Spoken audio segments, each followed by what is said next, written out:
Hey skiers, it's Bob with SkiEssentials.com. Welcome to our 2025 ski test. We got an Armada Declivity 82 Ti for you today.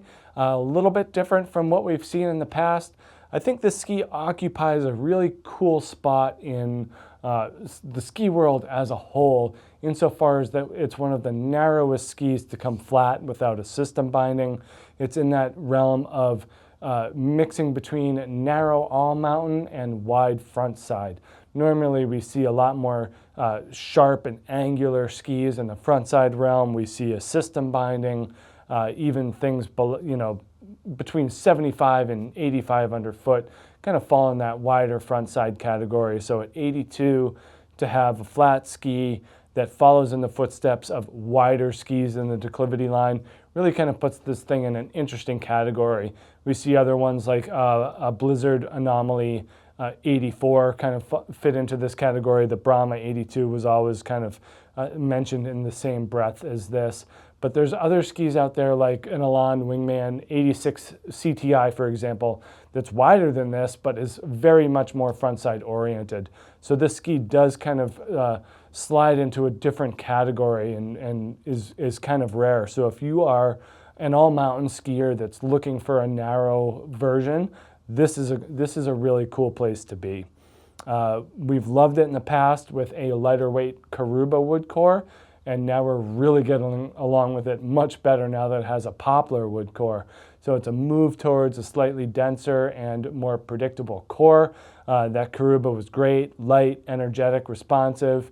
If it didn't have metal in here to kind of stick to and boost its level of performance, that Karuba could feel a little bit chattery. But with the poplar, we're really raising both ends of the ski by having it be predictable and smooth and strong, and just giving you a lot more confidence on firm snow. So I think that this move to poplar is even increasing this ski's carving potential and firm snow performance even more. So that's a cool improvement here. Mainly staying with the same shape and profile as we have been. Like I said, there aren't a whole lot of skis at 82 underfoot that are shaped like this. A lot of them are just a lot more angular and race-oriented rather than a narrowing of a freeride ski. Not too heavy. This is a 174, and once we get to that 82 millimeter range, we're just losing overall mass and surface area. But for having metal in it, 1,775 grams, so pretty agile.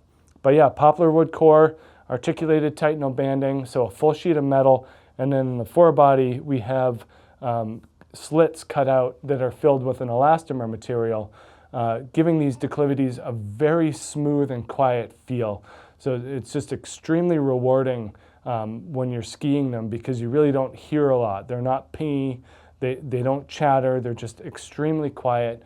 They feel and sound like a much higher end ski, almost like a Stokely Montero AR or AX. That's kind of the same type of performance characteristics and overall sound and snow feel that you get from these Declivity 82. So it's pretty impressive what they're doing with this ski. But yeah, we get that full metal sheet, that poplar wood core, and more of that all mountain shape. Pretty short turn radius here, 15.9 meters in the 174, and that's kind of what we're going to see in a lot of other wide front side skis in this category. The difference really is in the rocker profile. Regardless of that, there's just a ton of positive camber under here. Probably the most camber that you're going to see in a flat all-mountain ski. It's pretty impressive, and Armada does a great job with their Declivity series at giving the narrower skis more camber, less rocker, and then it kind of progressively changes as you get wider in the series. But yeah, pretty all-mountain, traditional-looking tip here. Not a ton of camber or, not a ton of rocker or taper here. So long effective edge, even given that short turn radius. So that side cut ends up being very dramatic from point of contact to point of contact. We do get tail rocker here. You're not seeing this much tail rocker typically from a traditional frontside ski. So that is giving this 82 Ti some versatility. just a wonderful option in the bumps and packed out trees. You know, here in Vermont, we have a lot of tight trees, and there ends up being a lot of times where they get packed in. You know, and then they kind of get moguls in between them, and some of my favorite terrain at least. And a ski like this works extremely well because it is very quick edge to edge. It's not terribly stiff. You can bend the ski pretty easily, and then it's pretty mobile as well. So that mobility combined with the flex and the energy really makes it extremely fun to ski in those types of situations. And then get it back out on trail, and you're carving very nice mid-radius turns with full confidence. Nice thick sidewall profile here with that poplar wood, so it's very, very stable and predictable throughout. Again, really interesting kind of blend of attributes and applications going on here.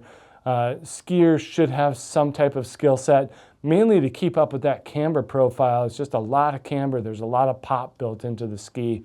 So if you're not ready for that gratuitous rebound at the end, you know, you're going to want to get a little bit more skills under your feet for that. So that's why it works great for advanced and expert skiers, as well as that metal, keeping it pretty damp and quiet. But make sure you check out these all-new Declivity 82 TIs here at skiessentials.com, and we will see you out there on the hill. Bye.